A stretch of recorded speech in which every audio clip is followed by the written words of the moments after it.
Did you eat all the garlic butter sauce?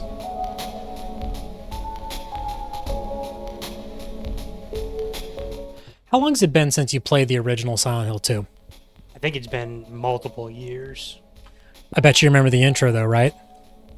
Oh yeah, that is absolutely unforgettable with James in the really dingy rest stop bathroom just hunched over the sink. Unforgettable. It is my honest opinion that Silent Hill 2 has the greatest hook of any video game. You know, it starts off where it's like I got a letter, and the name on the letter was my wife, who's been dead for 3 years, waiting for him in Silent Hill.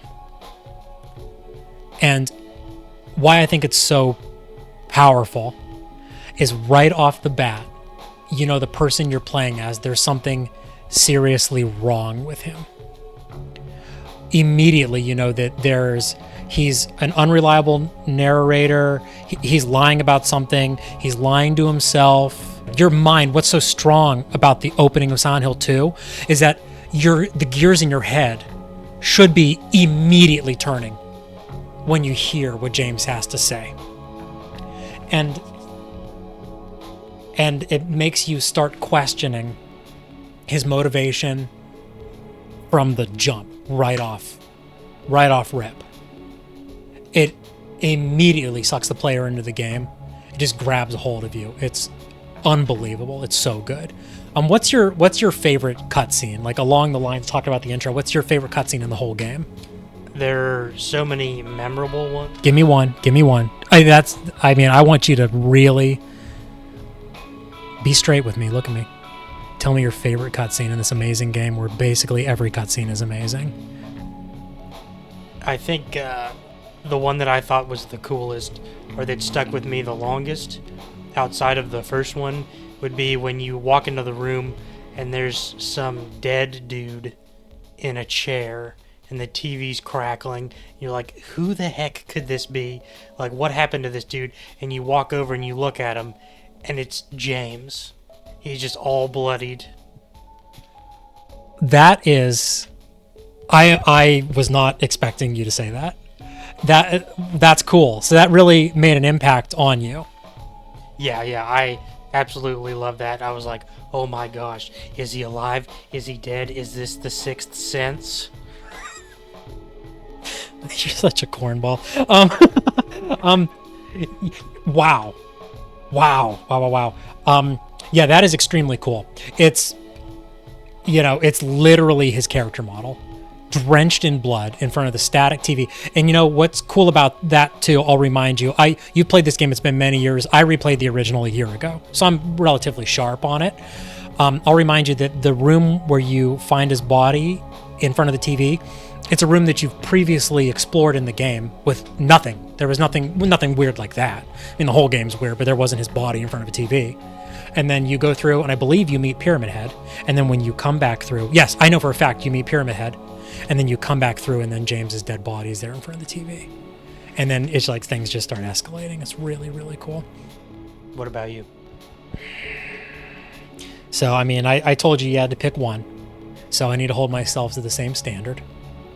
And I think I know my favorite cutscene is when you, full spoilers are cool, right? Yeah, I've played the game multiple. In case anybody's in the bowling arena listening in, okay, yeah. So, my favorite cutscene is the one where you make your way into the labyrinth, and you come across Maria through the bars. Yep. And what is so cool about that cutscene is just how confusing it is to the player. Because earlier, you watched her get impaled by Pyramid Head. And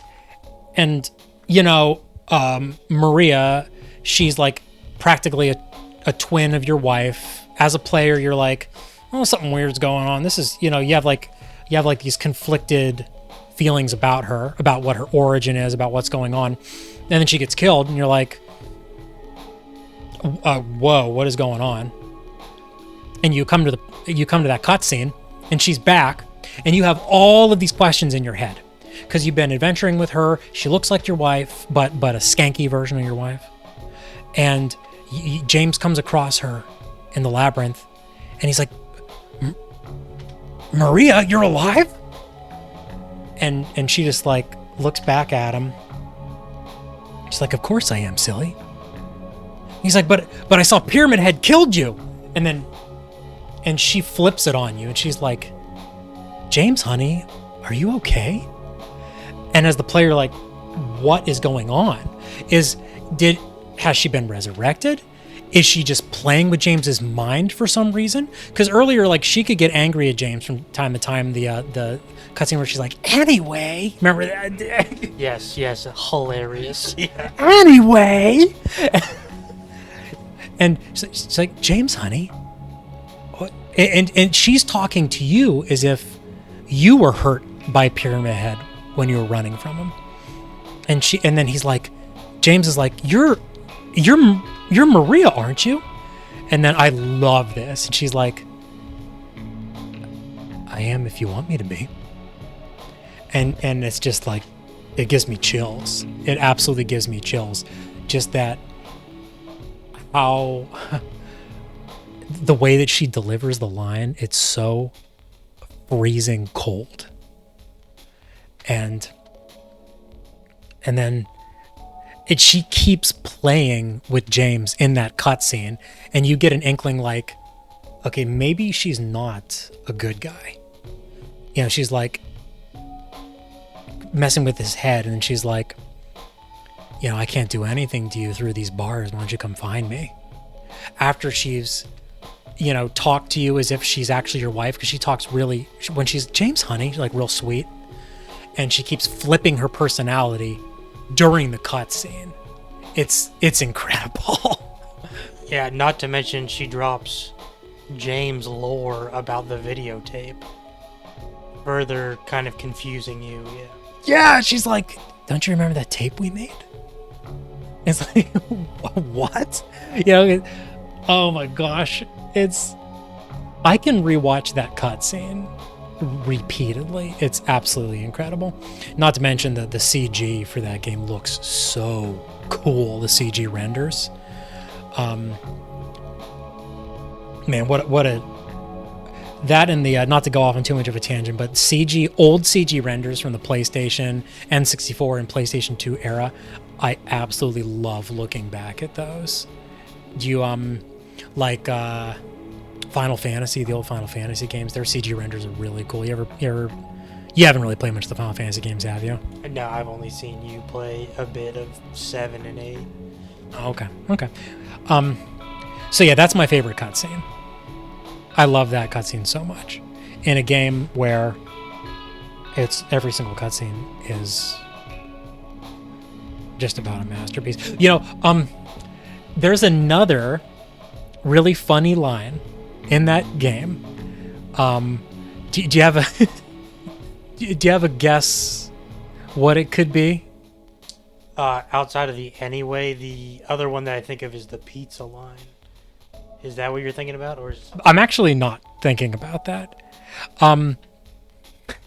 Yeah, I feel like the pizza line, just the internet's kind of ran that into the guy. What I was thinking of is when you first meet Angela. What am I thinking of? She's like, I'm looking for my mama. I mean, my mother. Actually, I wasn't thinking of that. And I think, well, I'm glad you said that. Because I actually think that's a really cool line, because it seems that she's a little off too. You know, I've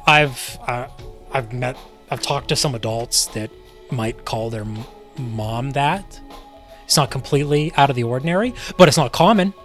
And you meet her, and yeah, she does say that, and that's odd. It tips you off that she might be dealing with something. But what I was thinking of is when you meet her, James says to her, "I'm lost," and she goes, "Lost?" Like, I'll have to rewatch that again. And register. Lost. It's great. It's great. But that cutscene was I almost picked. I would almost pick that as my favorite cutscene actually, because there's a part where Angela's like, the town is dangerous. You don't want to go there. And James, he's like, she's like, she says the town's dangerous, and James says, I'm going there. And then she goes, I'm not lying. Like as if, oh, she's thinking, James, he's a pretty big dude. I mean, he looks like he's more than 6 foot, and he's a pretty stocky dude. He looks like a tough, his build, he has a strong build. You kind of like don't think that immediately because he's got kind of like a calming kind of voice, but he's a big guy, James is.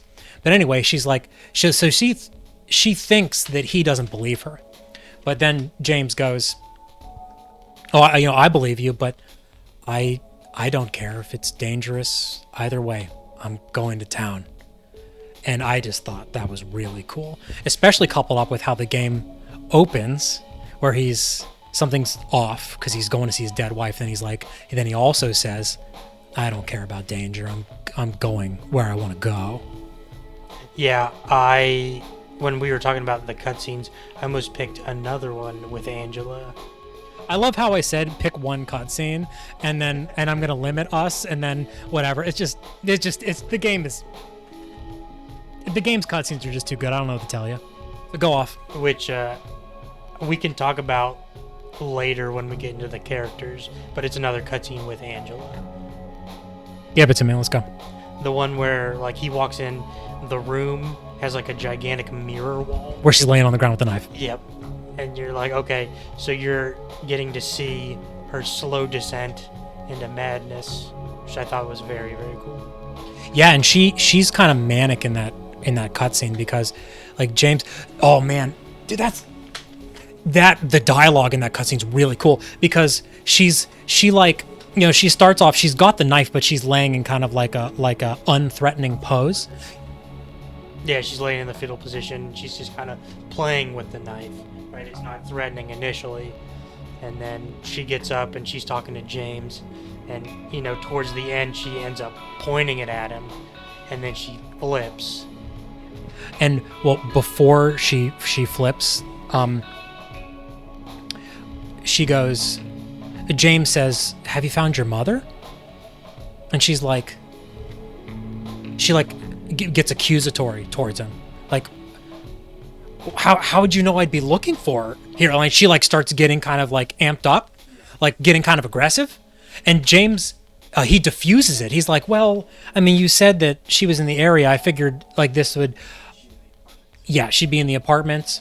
And James diffuses it. I wish I remembered the specific literal thing that he says, but he actually says something really clever to diffuse her becoming agitated, which I just think is so cool. And then, like you said, he talks her down, and she's about to give him the knife, and then she turns on him, and then if you remember, she goes, "Oh, I'm sorry." She immediately apologizes, and then sets the knife down and leaves. So you can tell that she has some very, very serious trauma going on, right? Yeah, absolutely. And, the kind of initial cutscene sets that up. And then I don't remember if this is the second or third, but it's still fairly early when you see her again. And it just kind of further tips you off. Like, these people around me are probably not to be trusted. Absolutely. James isn't to be trusted, and all of the people you meet are also not to be trusted.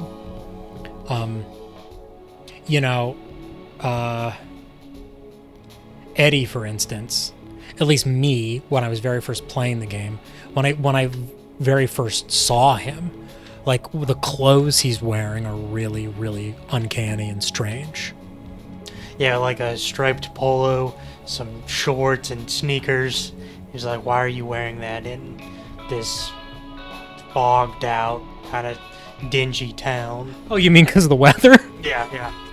That's what I was thinking. Oh, yeah, you're thinking of the weather. Yeah, that's what... Oh, he's in shorts. That's weird because it's cold. Not because all of his clothes are ill-fitting and he has his baseball hat on like he's 7 years old and he's a grown man. Or at least, well, I'm actually not sure how old Eddie is, but he certainly seems like he's close to 20, right? You can't knock Cuz's drip. Eddie was totally. I just thought he was totally cool, except he was wearing shorts when it was way too cold. It's very. Hey, man. Oh, for crying out loud. That's amazing. Yeah, yeah, the apartment area has, it's like the first major area of the game, like the first like fleshed out serious area that you go into after you explore the town. Do you enjoy, did you like walking around the town? Did you do that much when you played the game? I did it a lot more in the remake, but the original, I kind of tried to get inside because I was like, these creepy wiggling things are everywhere. I'm trying to get away from these boys. Those are called lying figures, if you remember. And they absolutely scared me to death when I played the game. When they skitter out from under the cars, and that like clickety weird sound they make. I'm gonna do it to them. Another cutscene that I thought was awesome was when James is going to grab his radio, right? He like kind of crawls or like steps over kind of this wooden like construction barrier, and you see the thing wriggling in the corner, and James pays it zero mind. He just grabs his radio, and then it stands up out of the corner, but you can clearly see it the entire time. And then he's like, "Oh crap, I gotta do something." And then you get your plank and you go to work. James doesn't run away. He grabs that plank and he goes to work. And he's not even phased after he kills it.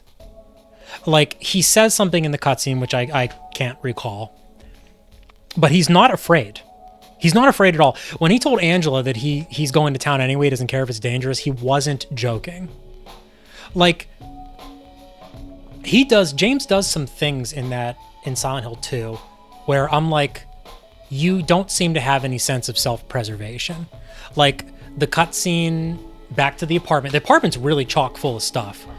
And I love its transition to the otherworld. It's so subtle. There's a misconception that everything in Silent Hill is subtle. That is not the case. I might bring that up later, but a lot of it is subtle, the good ones. But one of the things that is subtle is the otherworld transition in the apartment. You open a door at the end of the hallway, and you like step through the door, through like a window into the other apartment, and then you're in the otherworld. There's like no fanfare. At first, you don't even realize what's happened. But that was the otherworld transition in the apartment, which I think is really cool. Yeah, not only does it have the coolest transition, or I think the most interesting, it also has the coolest note of all time. Which note is that? So after you get the like 6-pack of, I think it's pop or whatever, that you toss down the chute to knock the yeah. I think I know where you're going. And then you go down to investigate what came out of the chute, and you get that newspaper article about Walter Sullivan taking a spoon and necking himself. Yeah, so something that I didn't realize that when I was researching for this, Walter Sullivan is actually the protagonist of Silent Hill 4. He's not. We got a fake Silent Hill fan, ladies and gentlemen. Walter Sullivan is the antagonist of Silent Hill 4. Get out of here. You're paying for the next round of bowling. He's the villain of Silent Hill 4. Okay, gotcha. That makes more sense. I mean, I almost wish he was the... anyway, yes, he's the villain of Silent Hill 4. I can't help but wonder if that was the plan all along, or if Team Silent saw it as like a cool opportunity for the fourth game. Yeah, I definitely I would be on the side of they probably thought it was a cool opportunity. I'm curious if they thought the series was going to go much further just because of the nature of it. Yeah, I kind of wondered that too. Have you ever played Silent Hill 4? I have not. Oh, well, okay. James's dad is a character in Silent Hill 4. He's the superintendent of the building where you're renting the apartment. That's pretty interesting. But Yeah, and he's kind of a freaky weirdo. I'm not going to get into it now, but yeah, Silent Hill 4. There are some really cool ideas in that game. Overall, it's there's a lot of bad ideas too, but it's got a lot of cool ideas also. Unlike Silent Hill 2, which is mostly excellent in almost every way. the apartment kind of marks a lot of firsts as well, right? It's like the first time you see Pyramid Head, right? The first you get your flashlight, which is really cool because the mannequin is dressed up like your wife. Yes. You walk in and the mannequin is wearing the skirt and whatever. Whatever they call shirts for girls, and the flashlight's in its chest pocket, and then do you remember what happens when you pick up the flashlight? I don't. You pick up the flashlight and immediately, the light is shining off of your chest. Yeah, and then so you put your flashlight on, and then there's an enemy behind. There's a mannequin that stands up. I mean, is that a great enemy or what? Those mannequin legs? Oh, they're unsettling. Like two pairs of legs sewn together. Yeah, it's wild. Yeah, it's just, oh my, and them and the lying figures. Unbelievable monster design. I will say though, there is a specific monster that's called the flesh lips. It's the boss in the hospital that hangs from the ceiling. In my opinion, it is not scary in the absolute slightest. Do you remember them much? I think I vaguely remember them. If it's the thing that hangs from the ceiling, then yes, I do. Yeah, to me, so yeah, they look like a frame with it's like a square, like almost a small bed. And then it's hard to tell when the boss fight starts, but they have at the top of them, next to they got these like little feet. They got these, and then in the middle, it's got a pair of kissy lips, and I think they're kind of cute. I think it's kind of cute. They're big kissy lips. It's so silly. I'm not sure what they were thinking with the design on that one. Yeah, not very good. I was like, why is this fleshy door trying to bite me? A fleshy door. Who made that?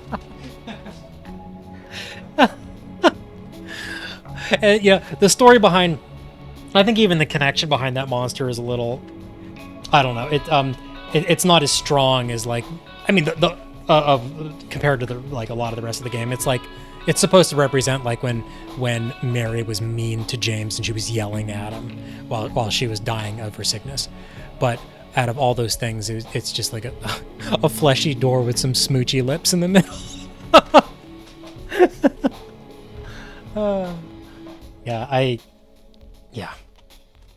You can't win them all. You can win them most with Silent Hill 2. You can win them most, but you can't win them all.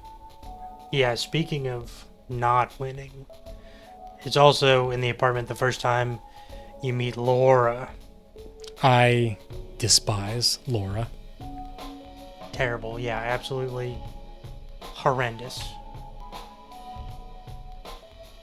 Go ahead. Horrendous, why? Humongous one. Yeah, she, the first time you meet her, I mean, she kicks away the dang key, and I think she steps on your hand. And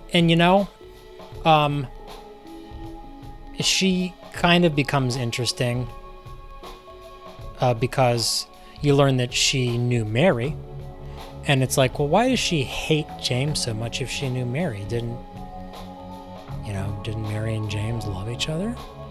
And also, what's interesting is, like, how is this little girl traversing this town that is jam-packed with all these creatures?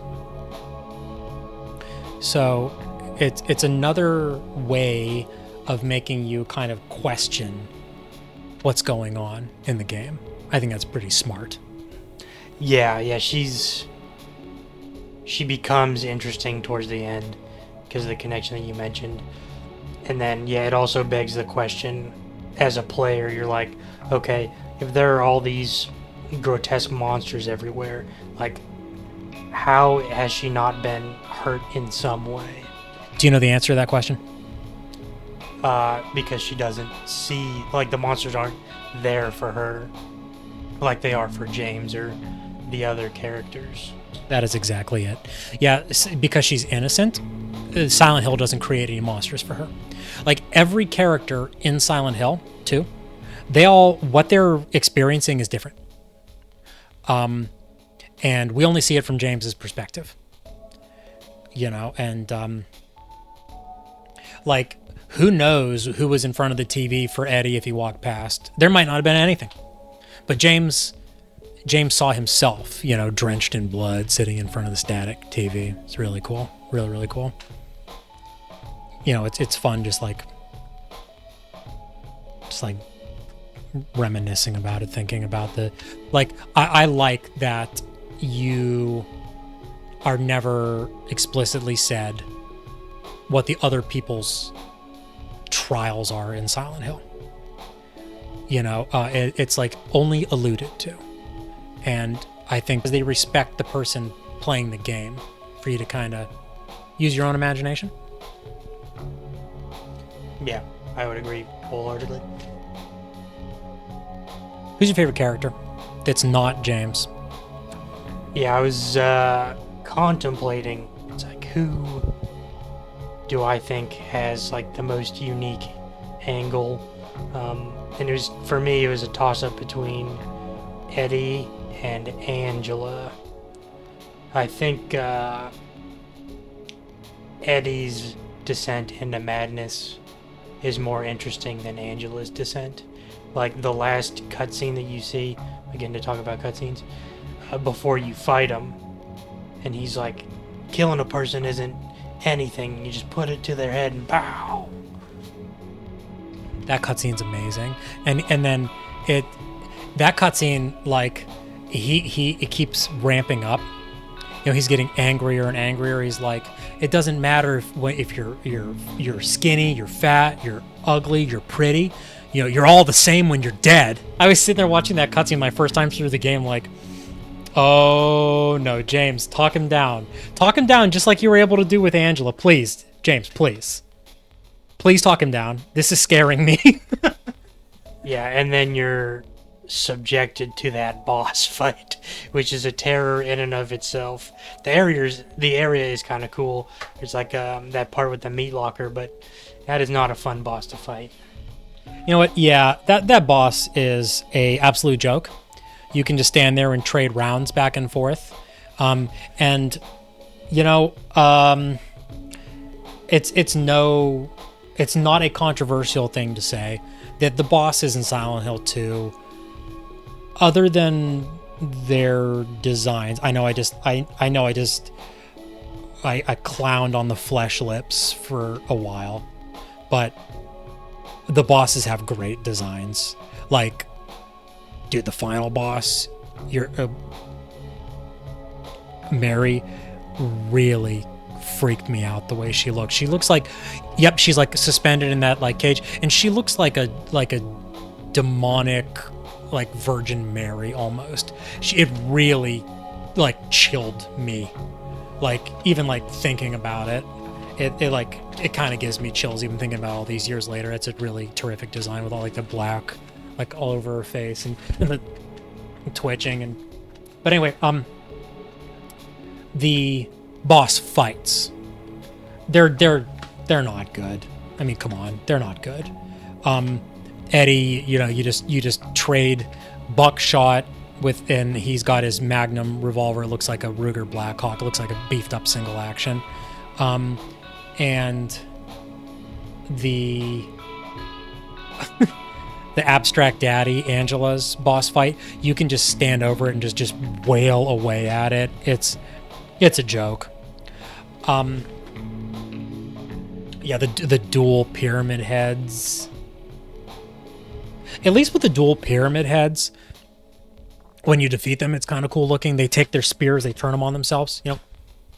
Yeah, that was an awesome cinematic. Where after you beat them, you just watch them kind of flip it and then drop them on them, or drop their head on it. Mm-hmm. It was such a cool thing to see, and they're all synchronized. Yeah, and you get the reveal before the boss battle. Maria's up there, and they kill her again, and James is like, I needed you to Pyramid Head. I needed you to punish me. You get the reveal that, Pyramid Head is, in a way, Pyramid Head was. He's not an antagonistic individual. He's trying to make James see what the truth is about really why he came to Silent Hill. But before, I still want to talk a little bit about, we mentioned the boss battles. They're not very good. But that's not to say that, in my opinion, I don't think the combat is bad in Silent Hill 2. Now, it's simple. The combat in Silent Hill 2 is extremely simple. There's very little to it. But it's not annoying. It's not difficult, but it doesn't grate on you. You run up on a lying figure. In the pipe we trust. Whack, whack, womp, womp, womp. Hold X so you do the overhead attack. Dunzo. And did you know that there's the gunplay, the flashlight plays into it? Did you know that? Like he's more accurate? I didn't realize that. Yep. So if you turn the flashlight off, it's easier to run past the enemies. But if you try to shoot an enemy with your flashlight off, James is like highly likely to miss. So it's kind of a neat trade-off with that. But yeah, combat is not complicated, but that's okay. I don't necessarily need combat to be complicated in a horror game. I just don't want it to not be irritating. I'll take simple and mostly forgettable over irritating any day of the week. But make no mistake, in my opinion, tell me if you agree with me or not, it's not bad combat in Silent Hill 2.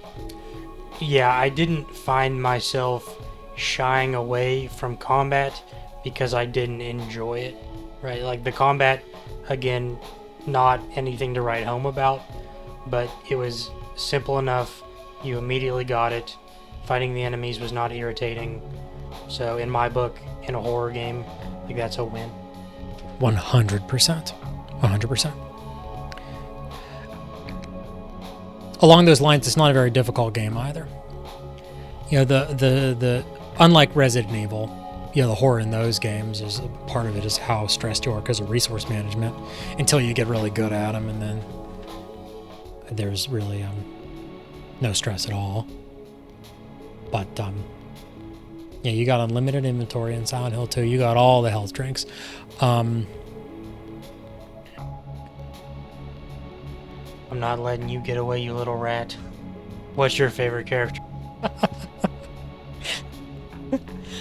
My favorite character, aside from James, is Maria. I think that she is like such a fascinating character.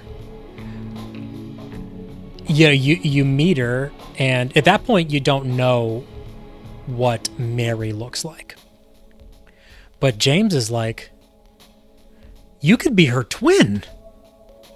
Yeah, except her clothes are a little different, you know? And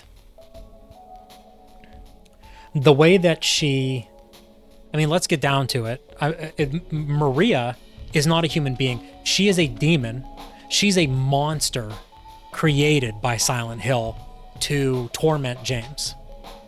And the way that it's so creepy that like Silent Hill knows that James is all frustrated, and they're like, we're not just gonna like our demonic doppelganger of your wife is gonna be like a sexy, like kind of skanky chick who's like flirting with you but is also really mean to you. Like she totally belittles you in the basement of the hospital. Like there's like a refrigerator you have to open, and James like, hey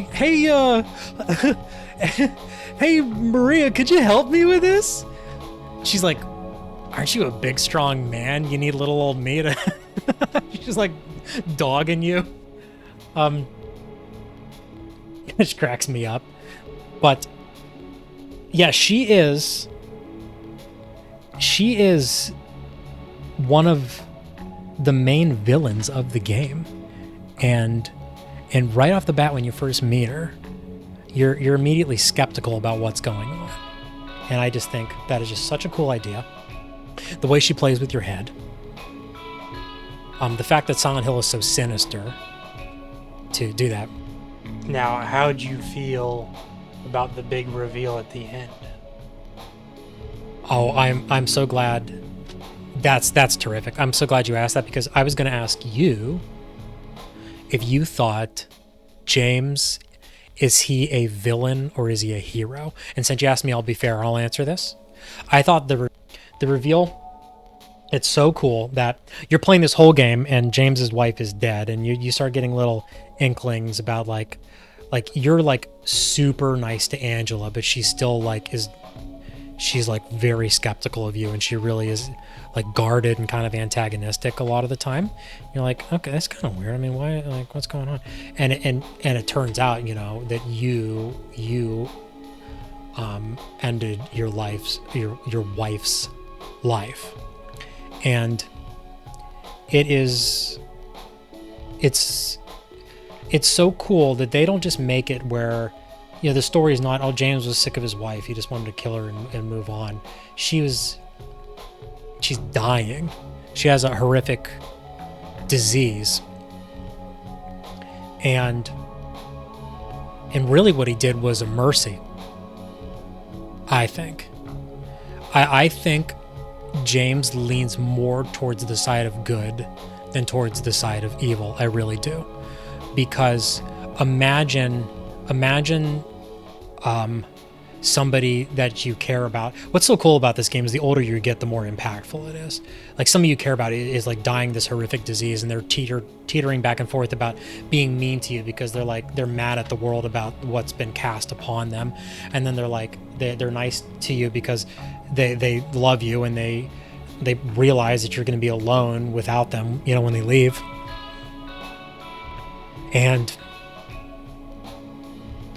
you decide to put them out of their misery.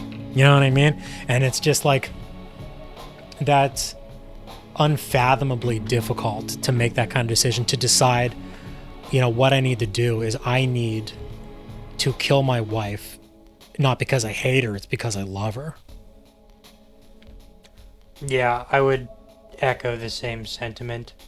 It's just kind of like he did that to ease his wife's pain, but he obviously has an immense amount of guilt over doing that. Hence why he sees himself dead all over Silent Hill. Yeah, that, the Maria Pyramid Head specifically. So what's your favorite ending? I think the one where he drives into the lake. Why are you looking at me like that? I wanted to see what you would say. You wanted to see what I would say when you go when you flippantly declare that, oh, the one where he drives into the lake. Yep. Stop it. Honestly, that's I don't remember most of the endings other than that one and the alien one. Okay. Well, I kind of alluded to it earlier, but about how Team Silent with Silent Hill 2, they respect the intelligence of the player, and they have what I wanted to allude to, but we weren't ready to talk about the endings, was they have never said which ending is the canon ending. Now, if you think about it, and what a lot of people say, the one that makes the most sense is the one that you said in water when you drive your car into the lake. Yeah, just because of the guilt over, it just overwhelms him, so he's gotta.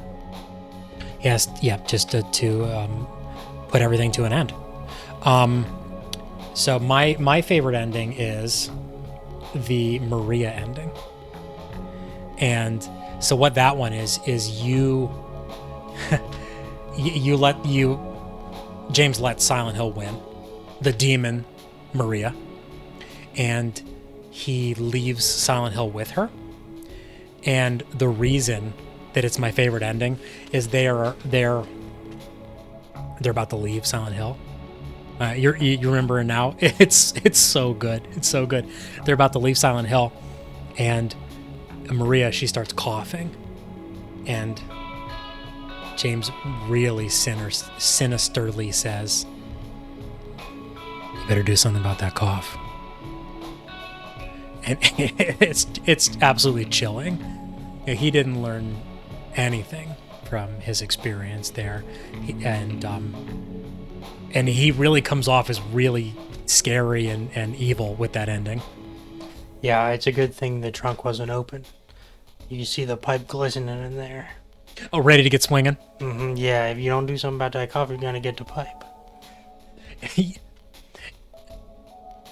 If you don't, did you just say if you don't do something about that cough, you're gonna get the pipe? Yeah, that's what James was thinking. In the pipe we trust. I love talking about Silent Hill 2. It's such a great game. All right, so you got the next round?